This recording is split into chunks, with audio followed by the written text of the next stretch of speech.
Musta? So, isa to sa mga medyo marami-rami yung request.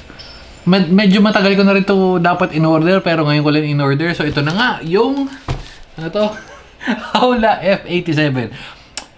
Ang in-expect ko kasi dati, well, backstory lang. Kasi ang alam ko, meron na ako nito. Which is, yun yung pinakauna kong Howla na nabanggit ko yung isa sa mga na-comment ko before. Ang kaso, hindi pala ito yun. Which is, ito na nga, bubuksan natin sabay-sabay. Yung Howla na nabuksan ko before, na nakala ko na meron ako, medyo pangit.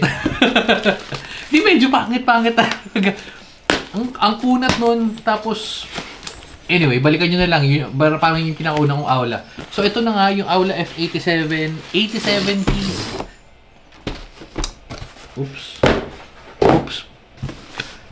Okay. So, yan. Howla. Well, unang-una, medyo trusted brand na natin to. Wala tayong connection, hindi tayo binibigyan ng Howla, binibili natin to. Kaya kahit anong sabihin natin is pwede. So, going back. Ayan na, Howla F87. Which is standard box nila. Gilid, wala naman. Mechanical keyboard. Di mo naman rin kailangan yan. Pero, okay. Meron palang wired 2.4 Bluetooth keyboard, wire separator Type-C. Sinasabi mo ba kung anong kasama? Okay. So, sa likod, okay. Nandito na rin pala. Ayan. So, Type-C, gasket. Gasket? Parang maganda yata to. Magkano to? 4,000 mAh. Magkano to? Okay. So, nabili ko siya. Baka makita nyo pa yung moringa powder na nabili ko.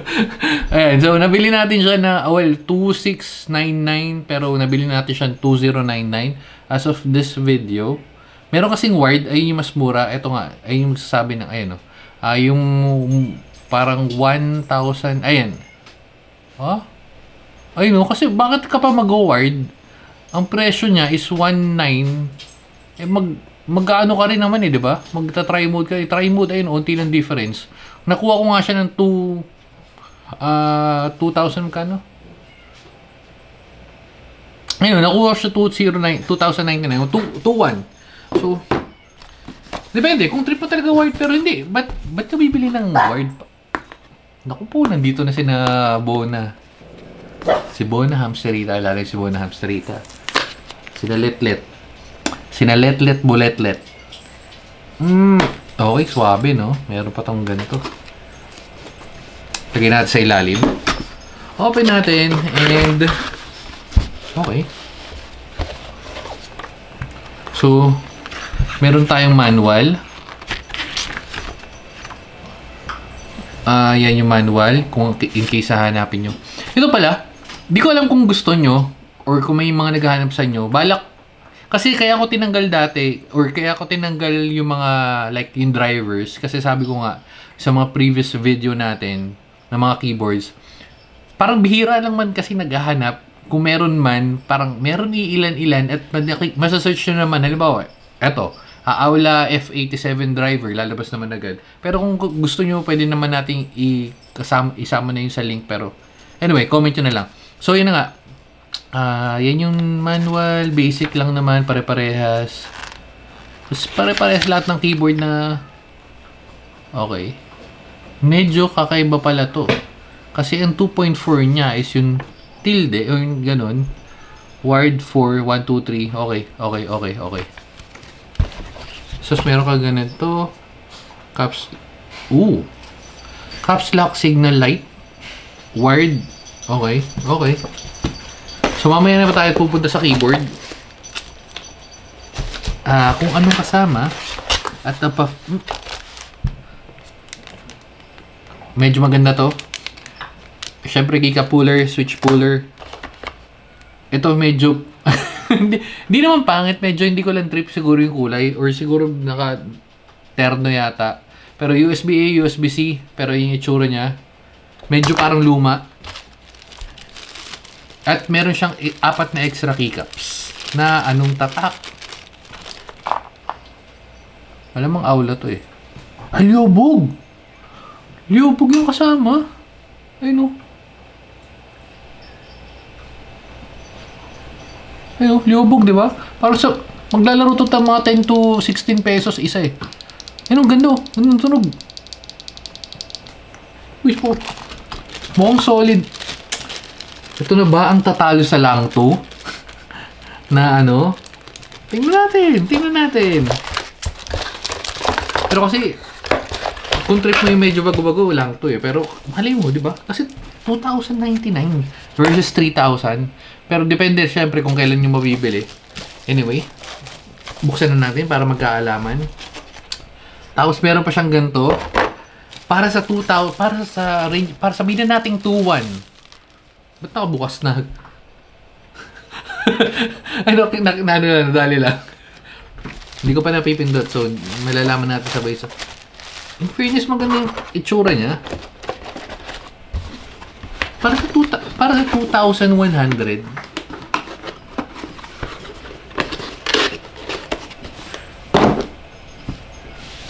Okay. So, yung keyboard. Ay, yung tsura. Mabilis lang. Oops. Solid.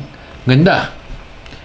Yung keycaps, okay. Hindi ko lang siguro medyo i-trip yung itsura nung pagkaka-lettering niya. Pero maganda naman siya.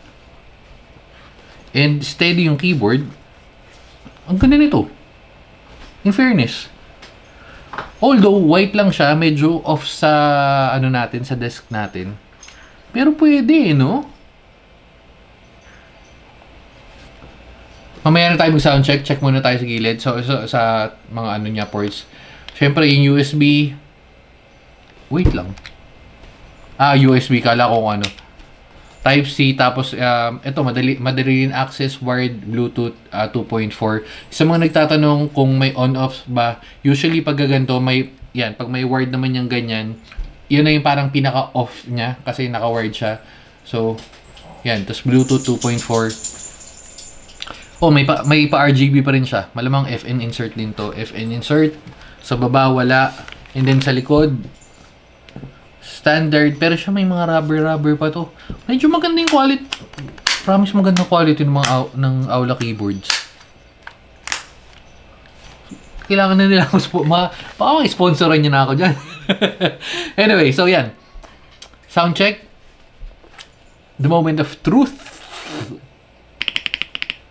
Uy.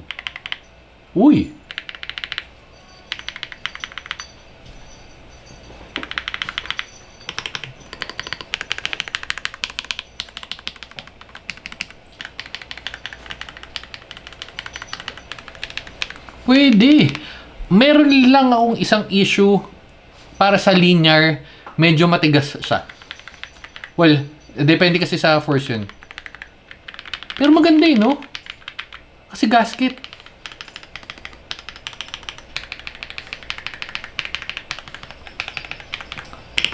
Pwede ah. 2K na keyboard. Legit ba to? Open natin.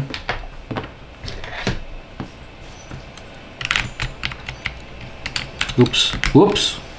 Well, nakita na naman natin na liobog yung switch niya.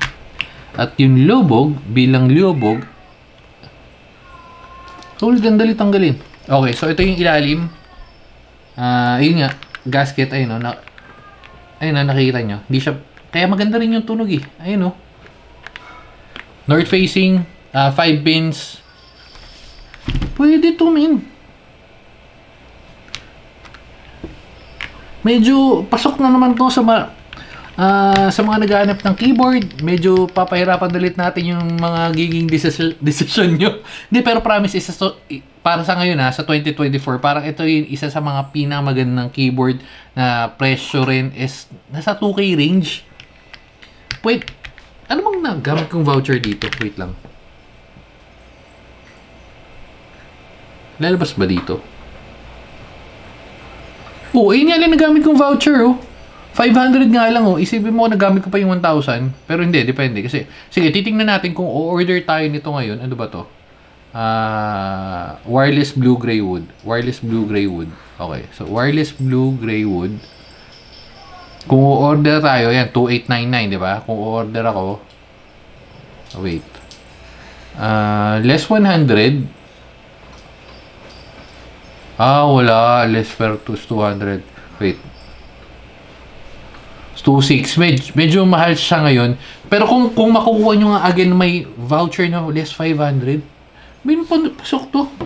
So, siguro depende na lang kung kailan yung mabibili. Pero still yung 2,699 versus sa 3,000 ng tawag ito, 3,000 na lang to. Medyo palag to. Ang magkakatalo lang kayo, yun kasi yung lang to is meron yung knob, meron yung LED. Kung ma-strip mo yun, lang to ka. Pero kasi, kung gusto mo yung standard, ito, pag nagpalit ka ng keycaps dito, all goods na to eh. Testing natin, sound check, ano tayo type. Ito, gamitin na. Total, nandito naman yung ano natin. Dito tayo ng ano, oops. Ano tayo? Testing tayo ng monkey type.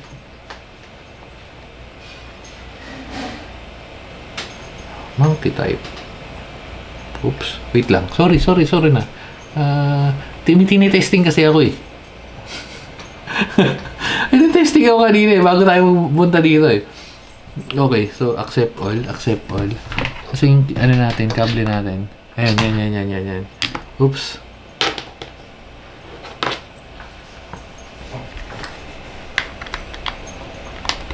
Okay.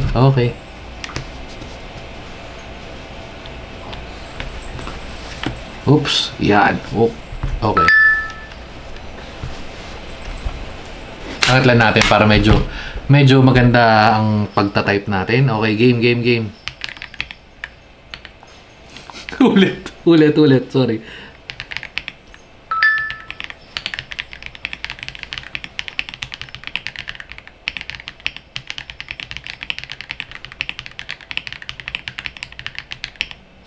Dito hindi nalabas. Pangit kasi nung ang tagal lumabas yung ilalim. Ay no.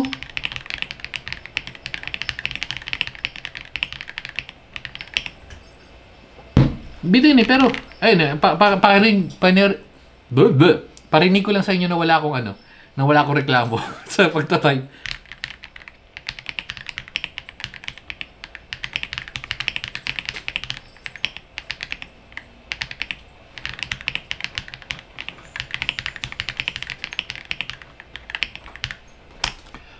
Ayun. Again, para sa akin, since nabili ko siya ng nasa sale at the same time may mga voucher, pasok to eh. Medyo matinding laban. Tapos may mga pailaw. Tama, pailaw. Oops, anong ilaw nito? FN? Uy, but anong ilaw mo?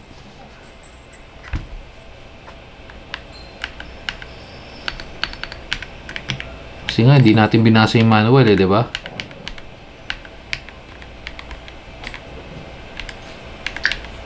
Ay.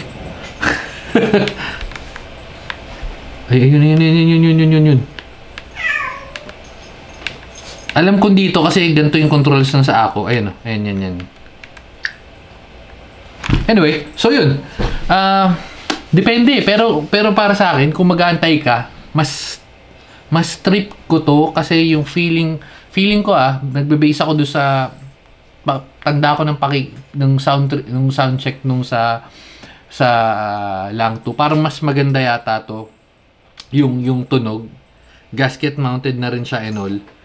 Hindi ko lang trip kasi color white, pero kung trip mo yung white, pasok na pasok siguro to sa taste mo. So ayun lang. So dito na natin tatapusin. Medyo napahaba yung video pero nakita nyo naman. Isa na naman solid keyboard. So, ito na nga yung... Kaya pala marami rin nagre-request. Naintindihan ko naman. Kaya naman pala.